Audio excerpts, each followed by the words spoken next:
My wife is demanding I stop giving money to my ex. I'll start by saying that the money I give my ex is for my kids, 11, 13, and 16. I don't pay a set amount of child support every month, but I support my kids.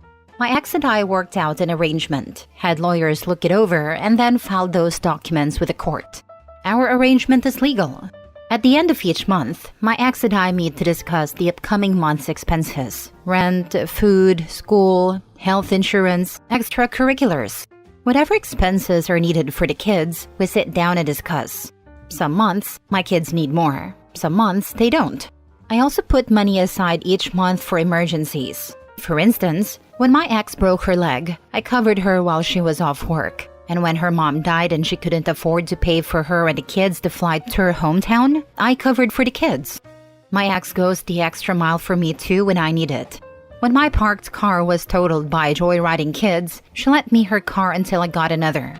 Or when my wife and I had to isolate during the pandemic due to COVID, my ex did our shopping for us and even brought over some home-cooked meals. This is the type of co-parenting relationship we have, and I'm not willing to change it. It works for us, and more importantly, it works for our kids. My wife has 2 kids, 16 and 18, and her relationship with her dad is toxic. They can't be around each other without getting into arguments. Both she and her ex blame each other for the end of their relationship, and neither is willing to set aside their issues for the kids. Early on in our relationship, my wife tried to involve me, but I told her that wasn't happening. Her kids love their dad as much as they love their mom, and I didn't want to make an enemy of a man I didn't know. Now that I do know him, I see he's a good guy. The problem with the money I give my ex started earlier this year. My wife's ex lost his job. He found another, but it doesn't pay as much, so his child support was reduced because of his income change, and then reduced again when their eldest turned 18. I never asked how much child support he paid or what my wife did with it. I saw it as something between her and her ex, just like the arrangement I have with my ex is between her and me. The kids were taken care of, they didn't lack anything, and she never asked me to cover anything for them besides what I would normally pay for as their dependents under my roof. I didn't need to know more than that, but now she says she's not getting enough and doesn't have enough for things like getting her hair done, spa days, her insurance, phone, and putting gas in her car. She wants me to cover these things. I have a set amount of money coming in each month, and every dollar is accounted for. I pay for my kids, my mortgage, my bills, food, insurances, and everything I need to pay. That's a lot of money going out each month. I don't have much left for savings once that's all gone. But my wife wants what's left, and she wants me to cut back on what I give my ex. What I don't understand is, where's her money? She works part-time, still gets support from one child, and doesn't contribute financially to the household, except for takeout dinners she brings home once or twice a month. So, where is her money? We've been fighting for months about money. I view her demands to cut what I give my ex as her wanting to take from my kids. She used to have a great relationship with my kids, but now she treats them as though they're obstacles to getting what she sees as rightfully hers. I've told her repeatedly over the past few months that I'm not going to let my kids go without, so she can get her nails done. In our last argument, she told me my attitude needed to change, that I need to start putting her first, or she'd consider whether or not she wants to remain married to me. In anger, I told her to call her lawyer after she moves the heck out of my house. Am I in the wrong here? Am I the a-hole? Sounds like she needs to work full-time if she's broke. And being a product of a broken home, I want to say good for you for being what sounds like a wonderful co-parent. It makes such a difference to children when they see their parents working together. Her youngest is 16. Why is she still working part-time? And what happens when that child turns 18 and the child support ends? Will she make even more demands? Opie needs to shut this nonsense down now. Not a-hole. So you witnessed this toxic game playing with the ex, and this lack of putting her children first, and thought, wow, I want to tie myself to this woman. What a catch!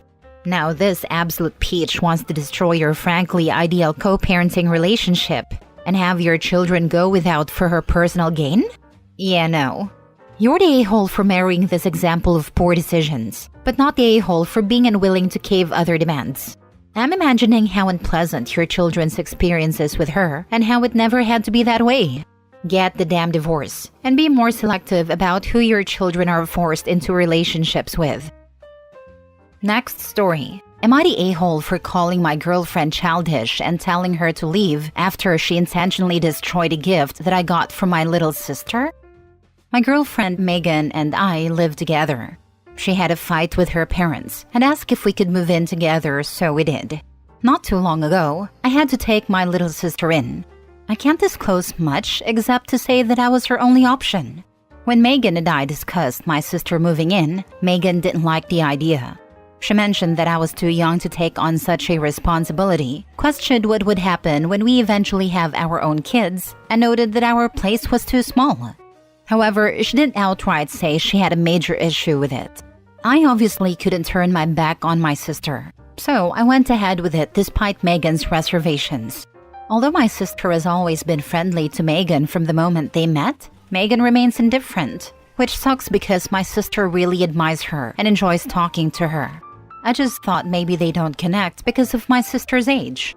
A month ago, I bought my sister a Nintendo Switch since she's always wanted one and all her friends have one. I felt she deserved it because she does well in school, helps with chores, and is generally well behaved. She loved it and has been taking good care of it. Megan wasn't happy when I bought it. She actually sulked.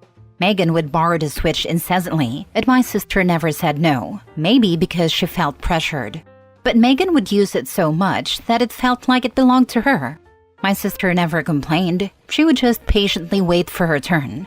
Sometimes Megan would use it even when my sister was at school, saying she gets bored when I'm at work. All this made me uncomfortable, so I asked Megan to please cut back on using the Switch, as it was a gift from my sister. Megan agreed, but was clearly upset and gave us the silent treatment for the rest of the night. Last week, when I came back from picking up my sister from school after work, we found her Switch broken. And that's putting it lightly. It looked deliberately smashed. My sister was devastated. When I asked Megan what had happened, she told us she accidentally dropped it, but it was obvious she was lying. When I pointed out her behavior and the times she seemed to have an issue with my sister, she got annoyed and told me everything was fine until my sister moved in. I called her childish and asked her to please pack her bags and go back to her parents' house because I needed space and time to think. This only made her more annoyed, but she eventually left. Last night, her best friend texted me to tell me that I was an a-hole for kicking Megan out, especially knowing how rocky her relationship with her parents is. Does this make me an a-hole? Not the a-hole. She sounds vindictive. You deserve better. She is, and to think I thought we had a future together. She should pay to replace the Switch. She is unemployed. I'm the one who is paying rent, bills, and everything else. Not the a-hole. She isn't your wife. She does not get a say in your decision to take your sister in. And she is quite frankly a despicable person for bullying and intentionally hurting an 11-year-old who looks up to her. On top of that, she sounds like a terrible partner too. You work and let her live rent-free, and she does nothing all day but play on a Switch and bully your sister? And look at that. The first time you stand up to her BS and she already ran to her friend vilifying you. Dump her like radioactive waste and tell her friend to eat glass. If she cares so much, she can take on the insufferable burden that is your ex. I spoke to her beforehand to let her know so as to not take her by surprise. I was really taken back by her reservations, but decided to give her the benefit of the doubt. Not everyone welcomes change easily, and she is an only child who doesn't understand what it's like to have siblings. But I see now that she is not a very nice person, because who would have an issue with an 11-year-old that looks up to you and is just happy to be in a stable environment? And to go as far as destroying something that she cherished and then lying about it. She just seems unstable, and I don't want her around my sister anymore. She wouldn't survive living with her friend. She always trash talks her, shaking my head. Last story. Am I the a-hole for being happy that karma's getting my ex-husband tenfold? I'm 31 female and my ex-husband is 33 male. We were married for 7 years. I was naive back then and didn't know who I was marrying. So in part, it feels like my fault for not being more vigilant or walking away much sooner. As we all know, there are two sides to every story, but those were the most miserable 7 years I ever had. Between his drinking, poor financial habits, and his constant disregard for me and our inability to communicate, I was not having a good time. There were days I'd have full mental breakdowns, and he would mock me or try to diminish who I was as a person during those episodes. He thought very highly of himself, to the point that many people who know him believe he's an actual narcissist. If you've ever dated or been married to one, then you know the emotional warfare they put you through. He would make me second-guess myself in arguments or daily conversations that I started to believe my memory was glitching. Whenever I tried to discuss him not drinking, he'd give me ultimatums about how much he should be allowed to drink, or he'd tell me I could leave if I didn't like it. I could never discuss finances with him because it always led to a big fight. Eventually, I stopped bringing it up, but we would still be in constant financial crisis month to month, even though we both had decent-paying jobs. I go out to pay for groceries he knew I was getting, check our bank account in the morning, and then by the time I'd get to the store, my card would decline. Every week, our account would be negative by hundreds. It got so bad he took out loans without my knowledge, opened credit cards, and financed things without communicating with me. Between his drinking, vaping, buying takeout instead of eating leftovers or packed lunches, loans, financing, and credit cards, we never had money. He was very verbally abusive too, and used various tactics to wear me down. From talking to me like a child when I was upset, to pushing me into a corner even when I asked to take a break from the conversation, to blowing up or acting tactfully calm to push me to my limit until I exploded. It was exhausting trying to talk to him about anything because I never knew how he would react. Don't get me started about sex. He was not nice or loving person when it came to intimacy. He was very coercive and pushy for years, despite me telling him multiple times that I struggled with intimacy due to traumatic experiences as a child and teen. The more he pressured or guilted me, the harder it was for me to feel any desire. I started feeling like something was wrong with me. When I was alone, I'd cry and ask myself why I couldn't be like other women. I was attracted to him, but it was challenging for me. He would take it personally and say things like, "Husbands and wives need to be intimate, or it's not going to work out." There was hardly ever any foreplay or warm-up for me. Sometimes I just let him do what he wanted so I could be left alone afterward. It never felt loving or comfortable. He would berate me for seeking advice from friends or family. It ticked him off to no end when I reached out to people who cared about me, accusing me of talking trash about him. Always playing the victim, or running off to tell everyone our business because that's what you do best. In his eyes, I couldn't talk to anyone about our business except him, or I was defying him or making him look bad. Eventually, it came to our 7-year mark where I asked for some time apart. He had stopped trying at his job and had fallen into a depression. He wanted me to support him, but he was worse than ever, and I didn't know how to keep supporting that. I wanted out. When I approached him about a separation, he was sad but supportive at first. Then one morning, he completely flipped out on me as we were getting ready for work and demanded a divorce instead. He didn't want to try to reconcile or even consider getting back together after some time had passed. He said he didn't trust me, accusing me of wanting the separation so I could go to sleep with whoever I wanted and then come back when I was done. It couldn't have been further from the truth, but he constantly accused me of cheating.